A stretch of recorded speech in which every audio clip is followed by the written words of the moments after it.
Radhe Radhe everyone. तो दोस्तों, आज इस वीडियो के अंदर हम एक ऐसी कंपनी के ऊपर बात करने वाले जो एक सनराइज इंडस्ट्री से बिलोंग करता है। इसका क्या मतलब कंपनी जो प्रोडक्ट बनाता है या कंपनी जो इंडस्ट्री में काम करता है वो एक ऐसा इंडस्ट्री है जहाँ पे डिमांड आज जितना है उससे बहुत ज़्यादा बढ़ने वाला है फ्यूचर में। आप बोलेंगे तो बहुत बढ़िया बात है, कंपनी के लिए तो अच्छा होगा। बट दूसरी तरफ अगर करेंटली आप कंपनी का स्टॉक देखेंगे, ये लगातार नीचे जा रहा है, बहुत ज़्यादा नीचे गिर चुका है। एंड इसी वजह से जो इन्वेस्टर लोग हैं वो सोच में पड़ गया है, क्या मैंने कोई गलत डिसीजन ले लिया, क्या कंपनी खराब हो गया, क्या अभी पैसा नहीं बनेगा, करेंटली क्या हो रहा है बिजनेस में। ऐसे काफ़ी सारे क्वेश्चंस जो है वो आ रहे रिटेल इन्वेस्टर्स के मन में, या जो निवेश करना चाहते, फ्रेश इन्वेस्टमेंट करना चाहते, गिरावट का फ़ायदा उठाना चाहते। तो क्या अभी सही समय है, एक्चुअली में बिजनेस में क्या हो रहा है, क्या ग्रोथ गाइडेंस है, कितना ग्रोथ आ सकता है प्रॉफिट में, रेवेन्यू में, वो सब कुछ बहुत सिंपल वे में, ईजी वे में इस वीडियो में डिस्कस करने वाले हैं। तो चलिए दोस्तों, फटाफट वीडियो को शुरू करते हैं। जैसे कि आप लोग देख चुके हो, करेंटली स्टॉक का जो प्राइस है वो आज के दिन यानी कि 27 अगस्त को 1.5% डाउन एंड 317 रुपये पे ट्रेड कर रहा है। अगर एक महीने की बात करें तो 19% तक स्टॉक गिर चुका है। अगर 6 महीने की बात करें तो 17% डाउन। अगर एक साल की बात करें तो एक साल से तो लगातार स्टॉक गिरे जा रहा है।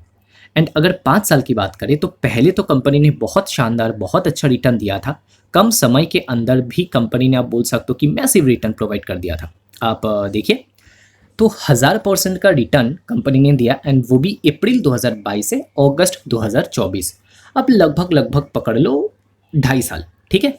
तो 2.5 ईयर्स के अंदर 1 लाख रुपए को 11 लाख रुपए में कंपनी ने कन्वर्ट करके दिया था, इतना ज़्यादा रिटर्न। एंड उसके बाद शुरू हुआ प्रॉफिट बुकिंग या सेलिंग। एंड अभी करेंटली जो स्टॉक है ये अपने टॉप लेवल से कितना गिर चुका है, ये अपने टॉप से गिर चुका है 55%।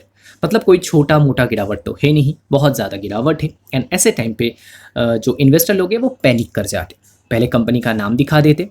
तो दोस्तों, इस वीडियो में हम बात कर रहे KPI green energy limited company के ऊपर। बहुत सारे रिक्वेस्ट आए, बहुत सारे कमेंट आए कि इसको कवर करें, क्योंकि ग्रीन एनर्जी के सेक्टर में काम करता है, बट कंपनी का स्टॉक नीचे नीचे ही जा रहा है कंटिन्यूसली।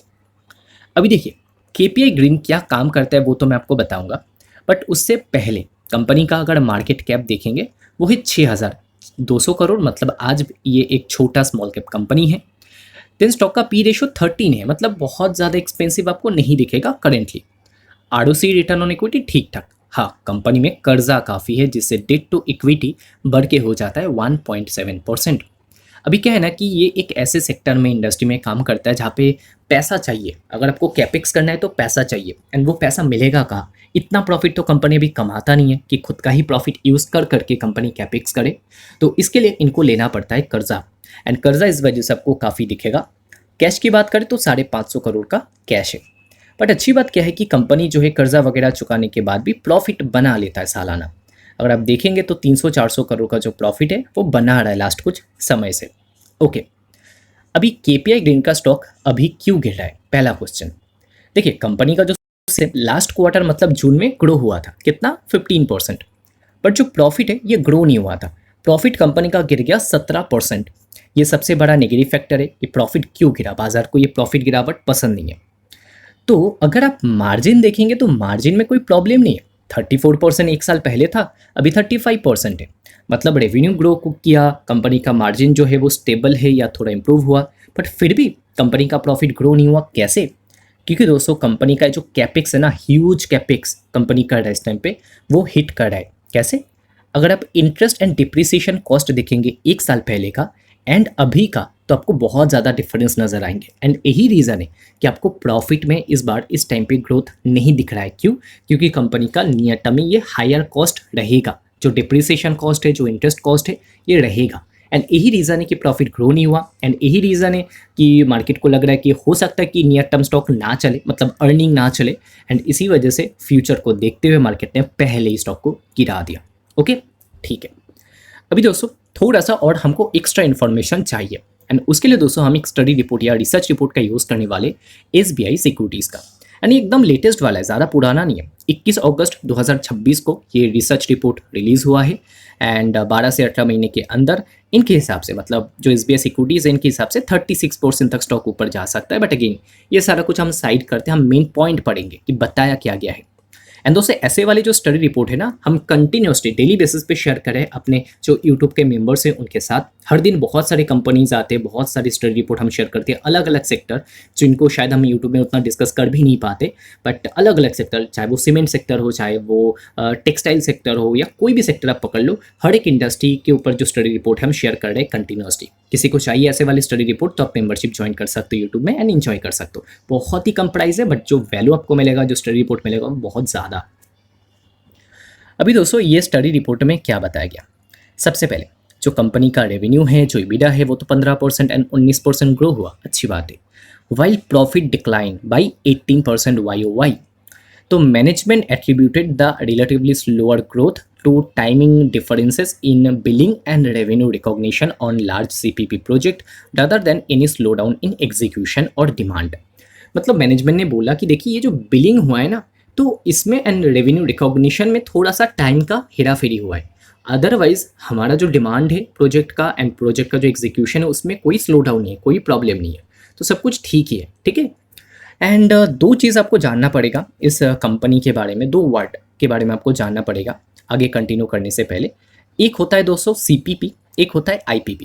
अब देखिए CPP का जो ऑर्डर बुक इनका 5,000 करोड़ का है, देन इनका आता है IPP पोर्टफोलियो। अब ये दोनों में डिफरेंस क्या है, इसका मतलब क्या है?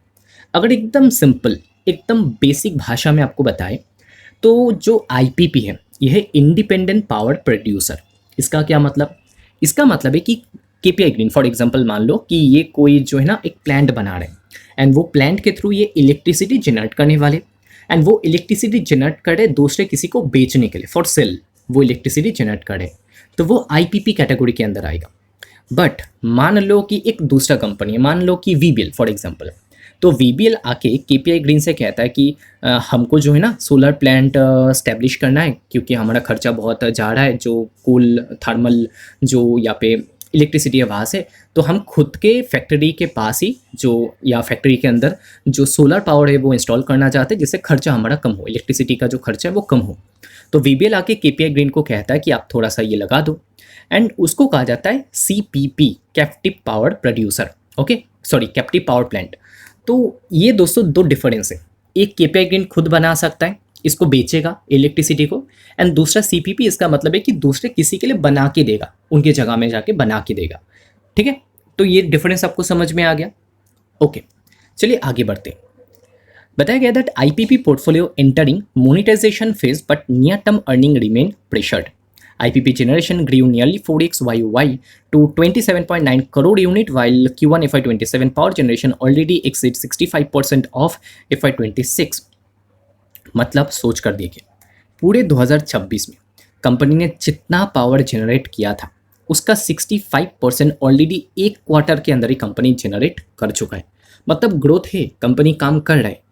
प्रॉफिट ग्रो नहीं हुआ क्योंकि थोड़ा सा अंदर जाएंगे तो दिखेंगे कि इतना कैपेक्स किया है कंपनी ने, तो नियर टर्म में, शॉर्ट टर्म में डिप्रिसिएशन एंड इंटरेस्ट कॉस्ट की वजह से प्रॉफिट ग्रो नहीं होगा, बट बिजनेस अच्छा कर रहा है एंड ग्रोथ है।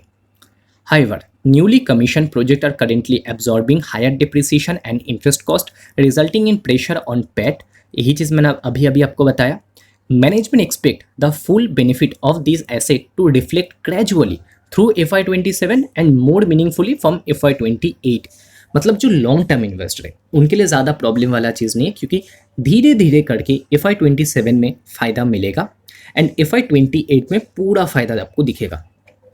Then order book and long term visibility. KPI Green के पास currently CPP order book 5,000 crore का है एंड IPP में अनएग्जीक्यूटेड ऑर्डर बुक 1.6 गीगावाट का इनके पास है। CPP ऑर्डर ये 18 से 24 मंथ के अंदर एग्जीक्यूट कर देंगे। IPP will get fully executed by FY28। Total revenue portfolio, renewable portfolio stood at 6.94 gigawatt, including operational capacity. The company simultaneously expanding across IPP, CPP, battery storage, wind, floating solar, international project, providing multi-year revenue visibility। अभी दोस्तों क्या है ना कि management ने इस बार एक change किया है गाइडेंस में। क्या चेंज किया?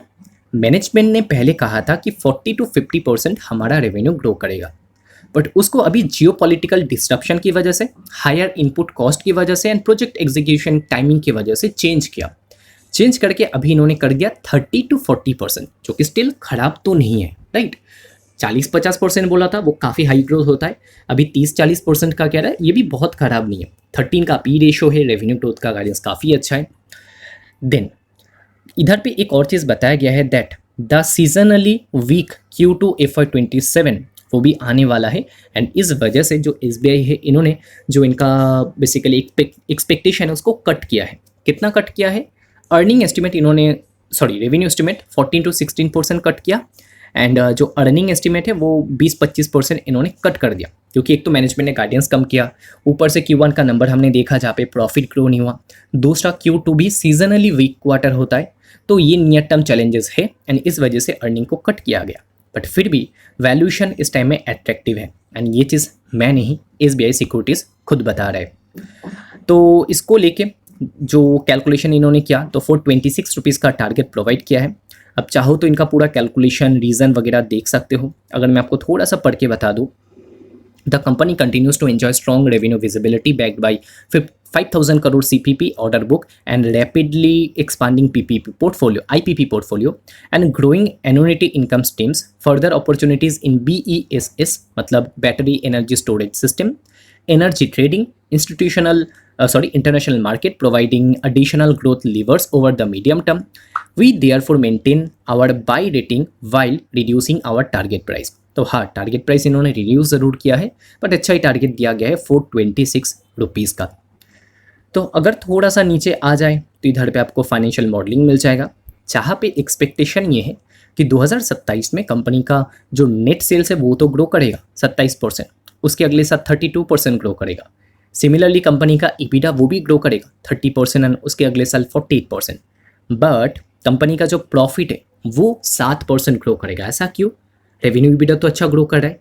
अगेन रीज़न बहुत बार हमने डिस्कस कर लिया इस वीडियो में, दैट इज़ कंपनी का जो इंटरेस्ट कॉस्ट है एंड डिप्रिसिएशन कॉस्ट है, क्योंकि अभी जो है कंपनी ने बहुत कैपेक्स किया है, अभी भी कर रहा है, तो ये रीज़न है। बट उसके अगले साल FY28 में 44% का ग्रोथ आने का पॉसिबिलिटी है, जो काफ़ी ज़्यादा ग्रोथ होता है।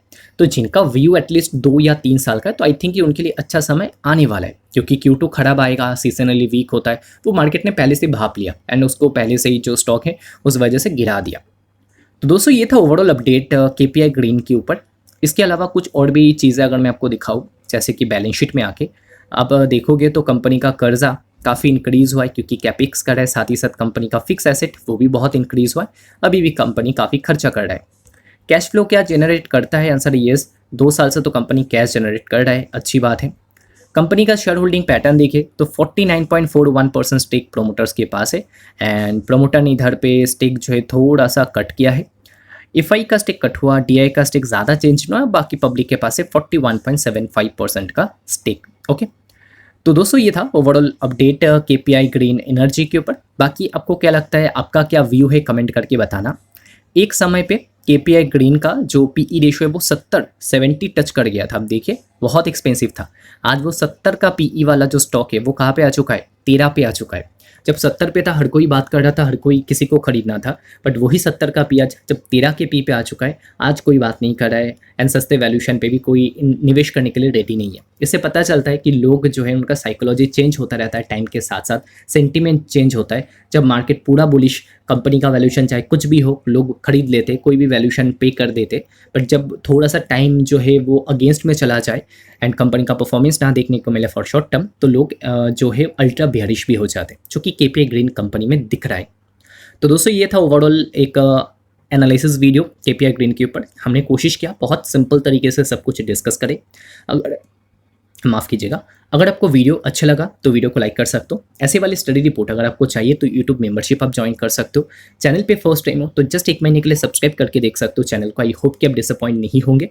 एंड अगर आप IPO वाले अपडेट मिस नहीं करना चाहते, कुछ एक्स्ट्रा अपडेट चाहिए फ्री ऑफ कॉस्ट, तो टेलीग्राम को ज्वाइन जरूर कर लीजिएगा, उसका लिंक आपको डिस्क्रिप्शन में मिल जाएगा। इस वीडियो को दोस्तों यहीं पे एंड करते हैं। वीडियो देखने के लिए बहुत बहुत शुक्रिया। मिलते हैं अगले वीडियो में।